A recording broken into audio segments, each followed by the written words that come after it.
पाप की जड़ पाताल तक होती है, ऐसा हमारे बुज़ुर्गों ने कहा है।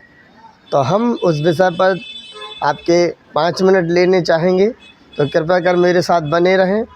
मैं उत्तम लाल बंसल, गढ़ाकोटा, मध्य प्रदेश से। तो जैसा कि हमारे बुज़ुर्गों ने कहा है कि पाप की जड़ पाताल तक होती है।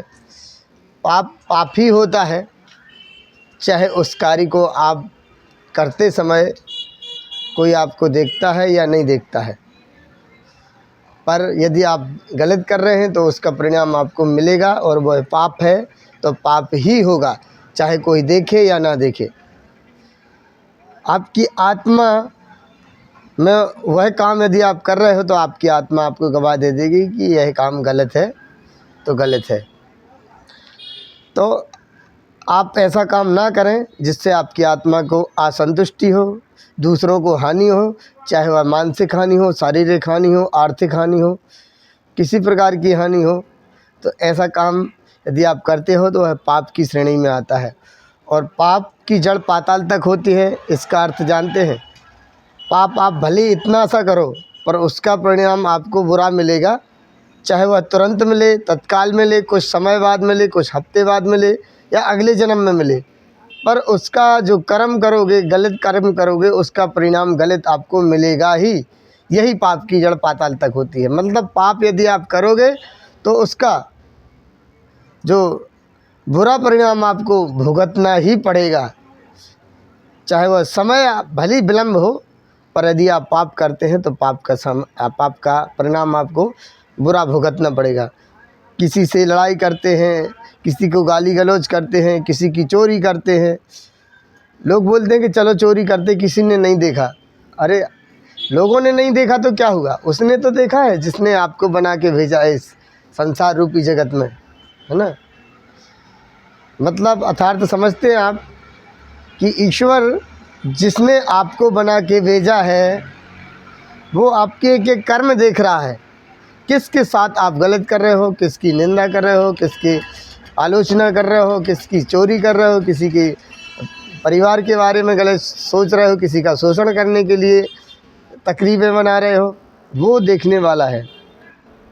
हम बोलते हैं कि हमने मंदिर के सामने कुछ नहीं किया। मंदिर के सामने ना करो, मंदिर के पीछे करो। तो मंदिर में तो ईश्वर है ही है, ये समझते हैं। परंतु ईश्वर सभी जगह विद्यमान है, चाहे मंदिर में हो, चाहे मस्जिद में हो, चाहे कण कण में हो, पत्ते में हो, पौधे में हो, है ना, पशु में हो, जानवर में हो, व्यक्ति में हो। हमारे अंदर भी जो बोल रहा है वो ईश्वर ही बोल रहा है ना। तो आप यदि गलत काम करते हैं, आपके कर्मों से किसी को मानसिक, शारीरिक, आर्थिक या किसी प्रकार का भी नुकसान होता है, आत्मा उसकी दुखती है, तो वह कार्य आपका गलत माना जाएगा, वह पाप की श्रेणी में आएगा, और उसका आपको परिणाम भुगतना ही पड़ेगा। समय भली विलम्ब हो पर उसका परिणाम भुगतना पड़ेगा। और जो आप भुगतोगे तो फिर आपको लगेगा कि हाँ, मैंने उसके साथ गलत किया है।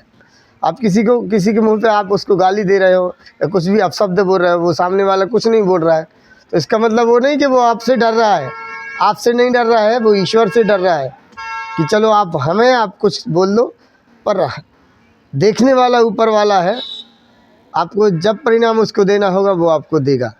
और ये निश्चित है कि आप यदि किसी असमर्थ व्यक्ति के साथ गलत करते हैं, किसी महिला पुरुष के साथ गलत करते हैं, किसी व्यक्ति के साथ गलत करते हैं, किसी परिवार के साथ गलत करते हो, किसी भी क्षेत्र में गलत करते हैं, तो उसका परिणाम आपको गलत ही भोगना पड़ेगा। किसी के लिए यदि आप कुआं खोदते हो तो खाई आपके लिए रखी हुई है। किसी के लिए आप उंगली बताते हो, एक उंगली बताते हो, तो 4 उंगलियां आपकी ओर इंगित कर रही हो। इस पर ज़रा गौर फरमाएं आप लोग, और देखें कि मैं किसके साथ क्या कर रहा हूँ, और मेरे कर्मों से किसी को क्या हानि हो रही है, किसको क्या फ़ायदा हो रहा है। इसका आकलन आपको होना चाहिए। और ये आकलन जिस दिन आपको हो जाएगा उस दिन आप पाप नहीं करेंगे। पाप करोगे तो आपकी आत्मा सोचेगी कि ये काम गलत है, इसको करना पाप है, और इसका परिणाम भी मुझे गलत भोगना पड़ेगा। चाहे वो आर्थिक रूप से हो, शारीरिक रूप से हो, मानसिक रूप से हो, और व्यक्तिगत रूप से हो, किसी भी रूप से हो, किसी व्यक्ति को आपके कर्मों से, आपके वक्तव्य से यदि कष्ट होता है तो वह पाप की श्रेणी में आता है और उसका परिणाम आपको गलत भोगना ही पड़ेगा। समय लेगा, चाहे तुरंत तत्काल आपको परिणाम मिले, 2 दिन बाद मिले, 4 दिन बाद मिले, 1 सप्ताह बाद मिले, 1 महीने बाद मिले, कुछ वर्ष बाद मिले, अगले जन्म में मिले। लोग बोलते हैं कि अरे यार मेरे साथ ईश्वर ने गलत किया है। ईश्वर ने गलत नहीं किया है, ईश्वर किसी के साथ गलत नहीं करता। आप खुद अपने हाथों गलत कर रहे हैं, आप खुद अपने कर्मों से आपने ये किया है। आप अपने कर्मों से आप अपना लाइफ लिखते हैं, आप अपनी ज़िंदगी लिखते हैं। कुछ आपके पूर्व जन्म के कर्म हुए हैं कि आपको इस तरीक़े का काम करने को मिल रहा है, इस तरीके की परिस्थिति आपकी बन रही है। तो इसका मतलब ये नहीं है कि आप ईश्वर ने आपको ये गलत दिया है। अरे आपने गलत कार्य किए होंगे इसलिए आपको गलत परिणाम मिल रहा है। अब ईश्वर सोच रहा है कि आप अब अच्छे कर्म करो, भली इस परिस्थिति में हो, आप गलत परिस्थिति में हो, तब भी आप किसी का अहित ना सोचिए। शायद अगला जन्म, अगला समय आपका उत्कृष्ट हो, श्रेष्ठ हो। तो समय एक सा नहीं रहता। आज दुख भोग रहे हैं तो कल सुख आएगा, पर आएगा कैसा? आपके कर्मों के आधार पर आएगा। यदि आप कर्म अच्छे कर रहे हो, किसी का दिल नहीं दुखा रहे हो, तो परमात्मा आपको ज़रूर अच्छा परिणाम देगा, है ना। तो ये जो मैंने बात बताई है, ये कर्मों की बात बताई है। यदि आप कर्म अच्छा करोगे तो परिणाम आपको अच्छा मिलेगा, और यदि आप गलत कर्म कर रहे हो, किसी को आघात पहुंचा रहे हो, तो उसका परिणाम आपको गलत मिलेगा, गलत मिलेगा। समय भले ही ले। यही पाप की जड़ पाताल तक होती है। पाताल तक मतलब गहराई तक होती है।